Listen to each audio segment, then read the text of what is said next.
आप लोग मक्खी को बहुत अच्छे से जानते होंगे। हाँ, मैं इसी मक्खी की बात कर रहा हूँ जिसको देखकर आपके मन में इस तरह की इमेज बन जाती होगी।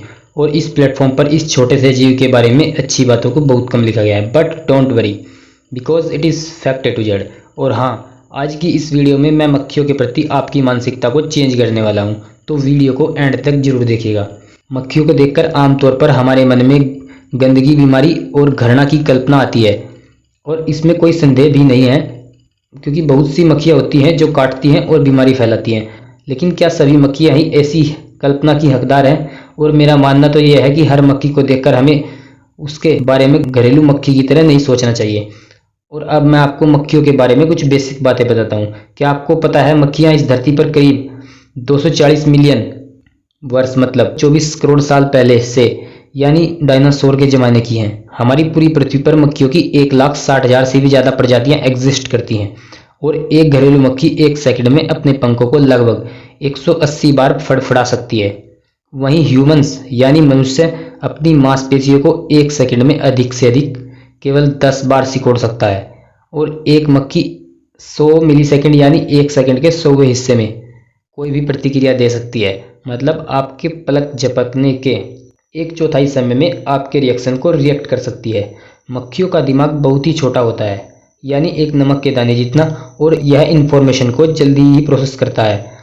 और आपको बता दें, इंसान का दिमाग एक सेकंड में मैक्सिमम 60 इमेजेस तक ले सकता है, यानी एक इंसान अपनी आंख से एक सेकंड में 60 फोटो को देख सकता है। वहीं इसके अपोजिट एक मक्खी का दिमाग एक सेकंड में 250 इमेजेस तक ले सकता है, यानी 250 फोटो को देख सकता है। मतलब इंसानी दिमाग से लगभग 5 गुना। है ना ये बात सच में इंटरेस्टिंग? और किसी भी खतरे को आते देख लेना एक आम बात है, लेकिन उस खतरे को देखकर उस पर इतने कम समय में रिएक्ट कर देना सच में कमाल की बात है। और इस मामले में मक्खियाँ सच में इंसानों से आगे हैं। और इस फैक्ट के बारे में आपको इससे पहले पता था या नहीं, नीचे कमेंट में ज़रूर बताएं। मक्खियों के बारे में एक फैक्ट ये भी है कि मक्खियाँ ना तो गंदगी फैलाती हैं और ना ही वातावरण को गंदा करती है, और इन दोनों कामों को तो सिर्फ ह्यूमंस यानी हम ही करते हैं। मक्खियाँ तो सिर्फ गंदगी पर बैठती हैं और इस पर अंडे देती हैं। आपको बता दें कि मक्खियाँ अपनी निजी साफ सफाई का पूरा ध्यान रखती हैं। अब आप बोलोगे कि ये बंदा क्या बोल रहा है। हाँ भाई, लेकिन ये बात फुल प्रूफ सच है। आप किसी मक्खी को ध्यान से देखिए जब वह कहीं पर बैठी हो, और फिर आप पाओगे कि वह अपनी टांगों की मदद से पूरे शरीर को बार बार साफ करती रहती है, और ऐसा वह अपने शरीर पर चिपके हुए बैक्टीरिया को उतारने के लिए करती है। और मक्खियों के बारे में ये फैक्ट है ना सच में कमाल का।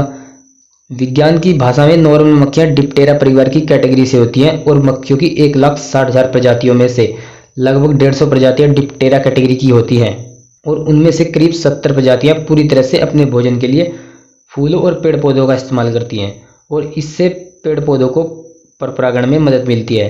और जिस चॉकलेट को आप और हम बड़े मज़े से खाते हैं, उसको बनने में भी एक विशेष प्रकार की मक्खी का, जिसका नाम मिजेज है, उसका बड़ा योगदान है।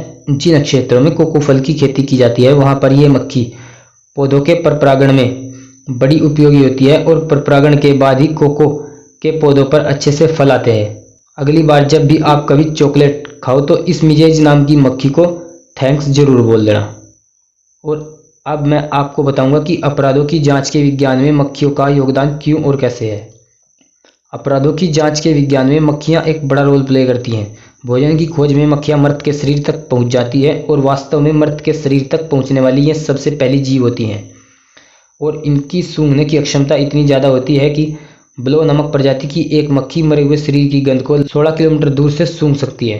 पोस्टमार्टम के दौरान कुछ महत्वपूर्ण जानकारी को, जैसे लाश को अपराध के मूल स्थान से हटाया गया है या नहीं, टैक्सिकोलॉजी, और कुछ मामलों में तो लाश की मृत्यु के समय को भी फाइंड कर लिया जाता है।